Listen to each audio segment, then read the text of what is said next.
Hi, I'm Vincent, and in this video, I want to show you how cold email works step by step.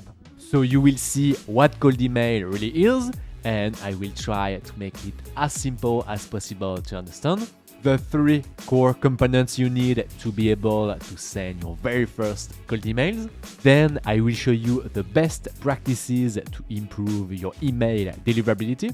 And finally, you will see the common mistakes to avoid to not be in the spam folder of your leads. So let's start. All right, so let's have a quick look at how cold email works. I'm doing this video because I think that if you understand how cold email works, it will be easier for you to create your cold email infrastructure. And on top of that, it will be more easy for you to monitor your deliverability and how to react if one day you start to get your cold emails in the spam folder of your leads. So to start, I want to break down what cold email is. So if we make it as simple as possible, it's simply someone, for example, myself, so Vincent, and I want to send an email to someone, so for example, let's say Bob. So what I want to do is to write a mail, and I want to send this email to Bob. And because it's a cold email, Bob doesn't expect to receive something from myself. And on top of that, Bob has no idea of who I am. So who is Vincent? No idea. So if we break down cold emails, it's very easy. You want to send your email to someone like this. Now let's add some complexity to the previous example. And this time, let's say that I want to send a real letter to Bob. So here I'm Vincent, so I have a house. And this time I want to send a real letter to Bob. So Bob has a house too. And of course, for each house, we have a mailbox. And now if I want to send a real letter, what I need to do is to put my letter in my mailbox. Then a company will retrieve my letter from my mailbox and then will put it in the mailbox of Bob. And finally, at the end of the day, when Bob comes back from the work, he checks his mailbox and he sees that he have a letter from someone. So this is, of course, a very simplified way to send a real letter in the real life, but it will help you a lot to understand how cold email works because it's almost the same to send cold emails and a real letter in the real life. All right, so now that you understand how it works to send a real letter to someone in the real life, I want to show you how it works when you send a cold email to someone. So for that, let's go back on my computer. And this time, as I told you, I want to send a cold email. So if you want to send an email to someone, you need 3 things. The first thing you need is a domain. So if you don't know what is a domain, no problem. It's basically a unique name that you can choose. For example, if you check the URL of my company, it's www.givemeleads.io.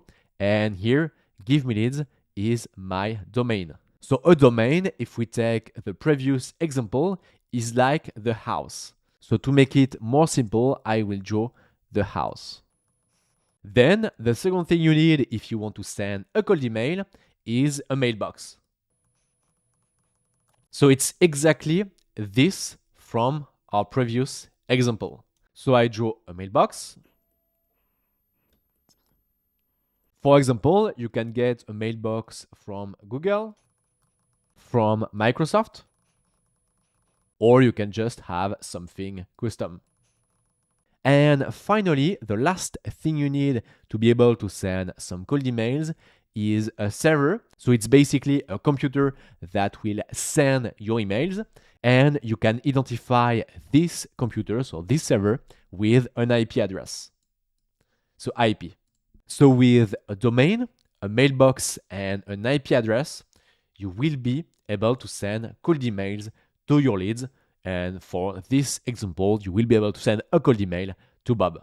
Now you can guess that this part is not magical, and for that you need an email service provider, so ESP, and you have, for example, Google, Microsoft, and so on. So what happens when you send a cold email is that your email service provider will send your email to the email service provider of Bob, because Bob has an email service provider that might be the same as you, for example, Google, but it might be different. For example, you can use Google as an email service provider while Bob is using Microsoft, for example. So at the end, your email service provider will send your email directly in the email service provider of Bob. And now what's interesting is that this email service provider will check if your email is interesting or not. I simplify at the maximum, and then you will be in the inbox of Bob. So let's say this is the inbox of Bob, and here you will get your email in the inbox of Bob.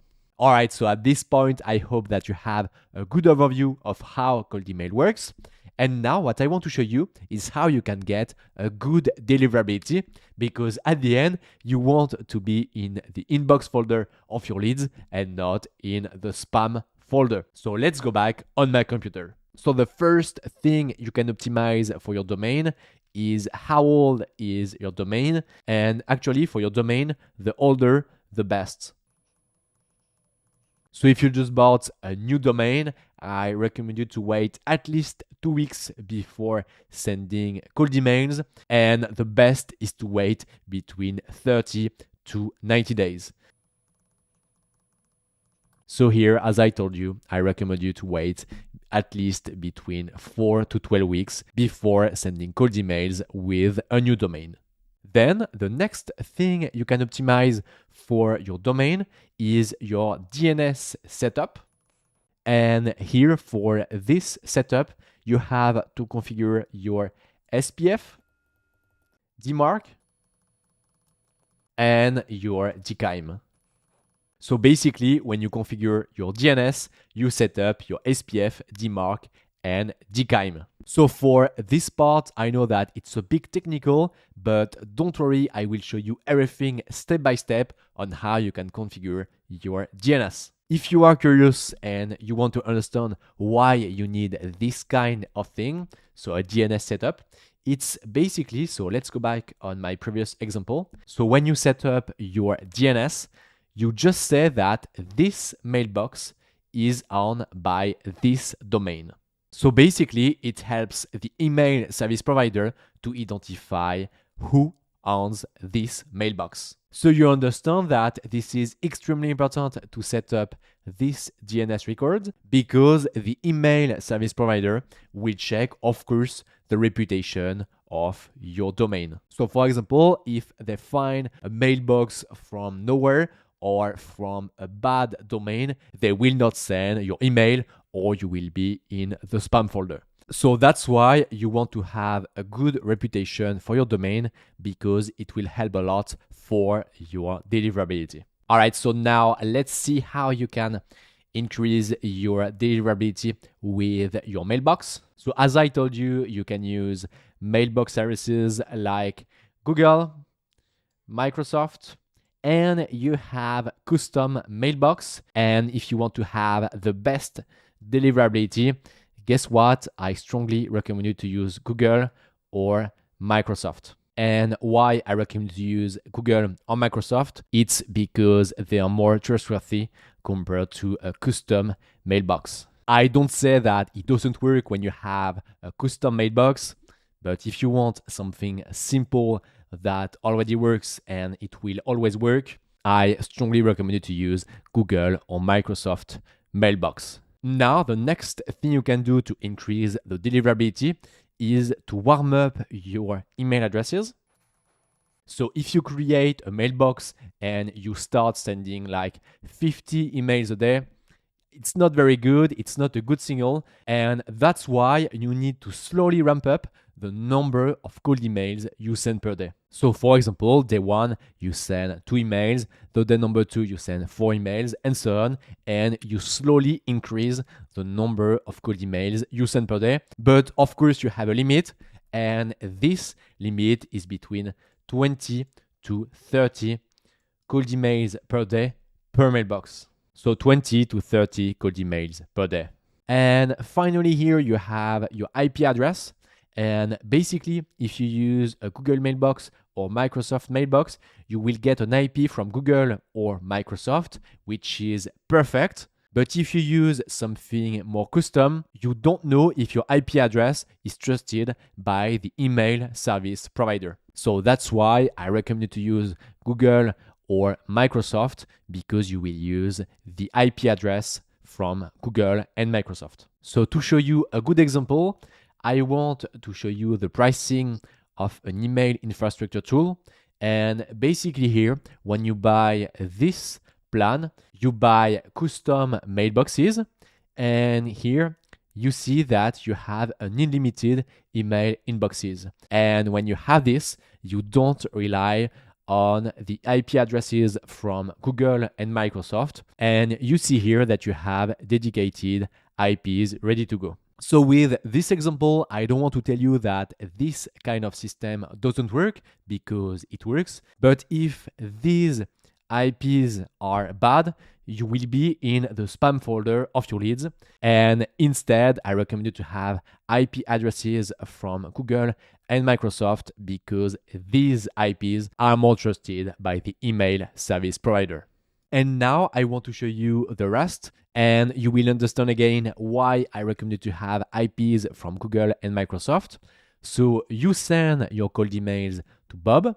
So your email service provider, Google and Microsoft, will send an email to the email service provider of Bob. So most of the time it's Google or Microsoft. And of course, guess what? When you send an email from a Google inbox to someone who has a Google inbox, you will get more chances to be in the inbox folder of your leads. So when the email service provider of your lead gets your email, the first thing they will check is, of course, your domain. So it will check the DNS record, and they check the age of your domain. Now, of course, they check the copywriting of your emails. So if the content of your email looks spammy, you will be in the spam folder.